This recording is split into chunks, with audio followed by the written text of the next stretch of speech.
Ministério Público do Trabalho da Paraíba tem desenvolvido um importante trabalho para tentar coibir essa prática criminosa. Para falar sobre esse assunto, eu vou conversar agora com o Procurador do Trabalho, Eduardo Varandas. Bom dia, doutor Eduardo. Bom dia. É um prazer recebê-lo aqui. Prazer meu. Primeiramente, parabéns pelo seu trabalho quase solitário aí de combate à exploração e ao abuso sexual infanto-juvenil e também ao trabalho infantil.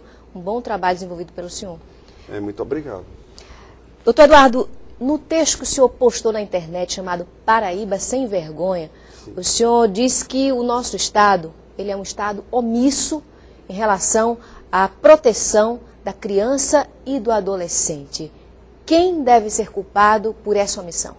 Eu acho que a culpa é genérica e epidêmica. Eu acho que, na verdade, nós temos um poder executivo omisso, um poder judiciário também omisso, um Ministério Público também omisso, e uma sociedade igualmente omissa, por isso que faz jus a esses poderes. Somos todos coniventes? Somos todos. A criança, ela se prostitui na pracinha do interior, em frente à delegacia, em frente à igreja, em frente à prefeitura, em frente ao Ministério Público, em frente ao juiz, e ninguém toma nenhuma providência. Então, assim, a minha intenção, na verdade, não é culpar esta ou aquela autoridade, ou este ou aquele órgão.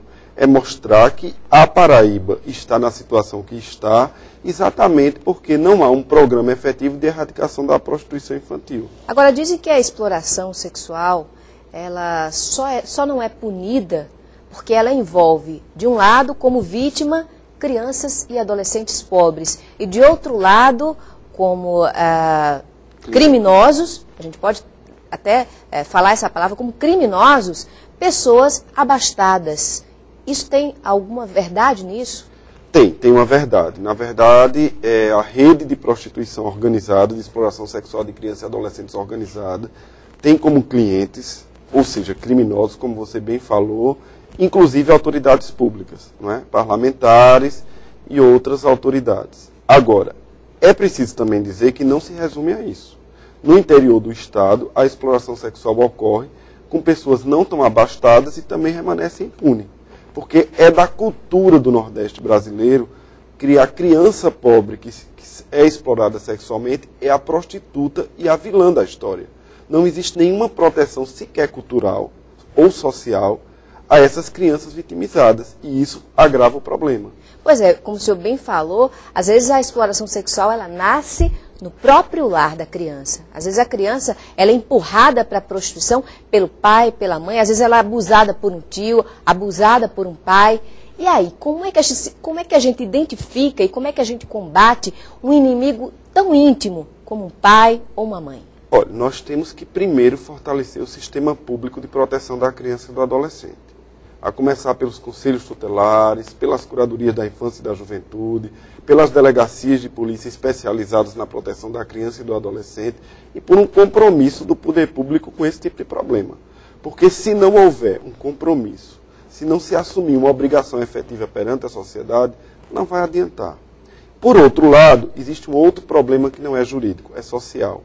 Se chama pobreza, miséria. A educação pública está sucateada, as crianças não estão na escola, não existe prioridade governamental no que se refere ao ensino público. Então o que é que acontece? Juntando todos esses problemas, muitas vezes as famílias estimulam as crianças a serem exploradas sexualmente, exatamente porque não tem comida em casa para comer. O Ministério Público tem um papel fundamental nesse combate. Ele é o fiscal da lei, é ele quem aciona o judiciário. Qual tem sido o papel do Ministério Público no combate à exploração sexual de crianças e adolescentes aqui na Paraíba? Eu falei da omissão do poder público e, inclusive, abrangi o Ministério Público. Agora, é claro que dentro do Ministério Público existem verdadeiros missionários em favor da criança e do adolescente. São autoridades que fazem a diferença. Nós temos parcerias com o Ministério Público Estadual, pessoas comprometidas de fato com essa situação e em combater esse crime. Agora, eu penso que ainda é muito pouco. É preciso que haja um sistema completo, envolvendo não apenas o Ministério Público, porque a sociedade precisa entender que o Ministério Público não é um antídoto para todos os problemas da sociedade. Nós temos o poder público estratificado em várias esferas, e essas outras esferas precisam de fato agir. Que não adianta o Ministério Público apontar, o Ministério Público acionar o Judiciário, se o Judiciário não responder com a punição.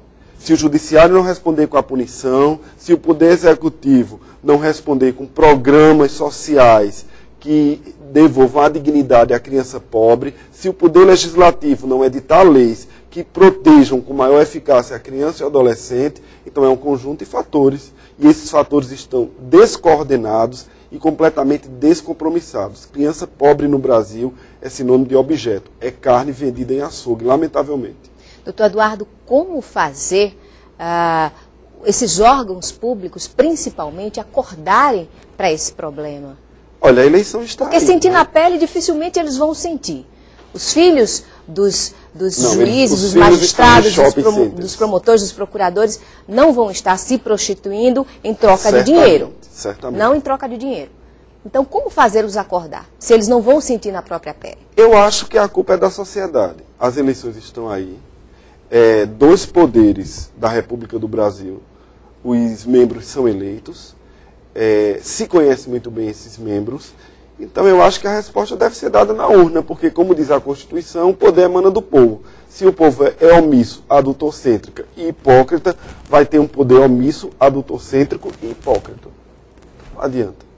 Bom, só há crianças prostituídas, só há crianças e adolescentes vendendo os seus corpos, como ali que a gente viu na reportagem, na orla aqui de Manaíra, aos nossos olhos, para quem quiser ver a qualquer hora do dia ou da noite, a gente vê os carros parando, as meninas entrando e combinando o preço do seu corpo, né? Então só há essa criança, esse adolescente prostituído, porque de outro lado há adultos suficientemente pervertidos para comprar esse serviço. Então, se a gente sabe quem compra, se está ali, aos olhos da polícia, pessoa negociando com um menor de idade, o sexo com um menor de idade, por que essas pessoas não estão atrás das grades? Por que a gente não ouve falar de adultos presos por tentar comprar sexo com a criança? Bom, é preciso dizer que existe um problema também jurídico do processo, né?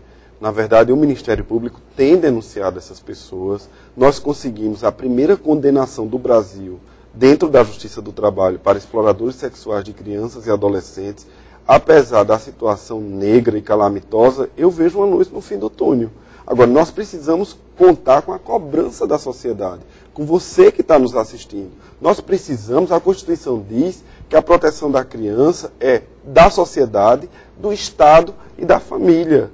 Não adianta empurrar essa responsabilidade para o Estado somente e fazer de conta que não está acontecendo com a gente. Não há denúncia, na verdade, não há nenhum tipo de participação efetiva. Temos poucas ONGs que de fato colaboram com o nosso trabalho. Além das falhas endêmicas do próprio poder público, existem falhas culturais da sociedade. Desde que o Brasil foi descoberto, que os portugueses exploravam as índias sexualmente, exploravam as negras nas senzalas sexualmente, crianças muitas vezes. Então, essa postura não mudou porque a sociedade é conivente com a situação. Então, quer dizer que a criança, a pessoa que vê, que sabe que uma criança está sendo explorada, a obrigação dessa pessoa é denunciar. Sem dúvida. Se ela não denuncia, se ela diz isso não é comigo, ela também está participando do problema. Está participando, está colaborando, está no mínimo sendo conivente com a situação caótica. Doutor Eduardo, o turismo aqui no estado da Paraíba vive um momento de prosperidade. Agora, o turismo também traz um efeito colateral bastante danoso, que é o turismo sexual. Que ações a gente pode implementar para evitar que a Paraíba se solidifique na rota do turismo sexual? Porque a gente sabe que existe. A gente sabe que existe turismo sexual na Paraíba, mas para que o nosso estado não seja visto lá fora como um ponto de turismo sexual, o que a gente pode fazer? Olha, sem comprometer o desenvolvimento do turismo? No âmbito do Ministério Público do Trabalho, nós entramos em contrato com a Infraero. Todos os aeroportos do Nordeste serão sinalizados.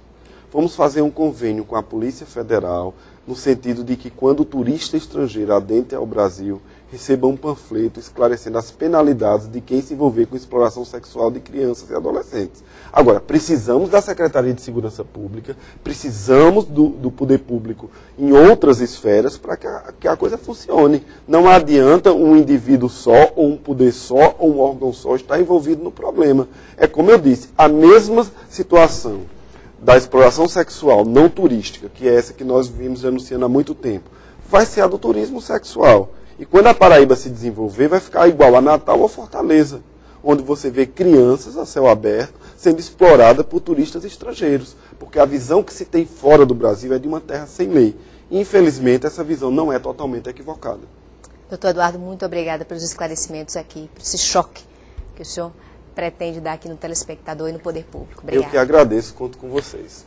Ok, o Tambaú Notícias termina aqui. Assista agora o Tambaú Esporte. A gente se vê amanhã a partir das 11h25 da manhã. Até lá.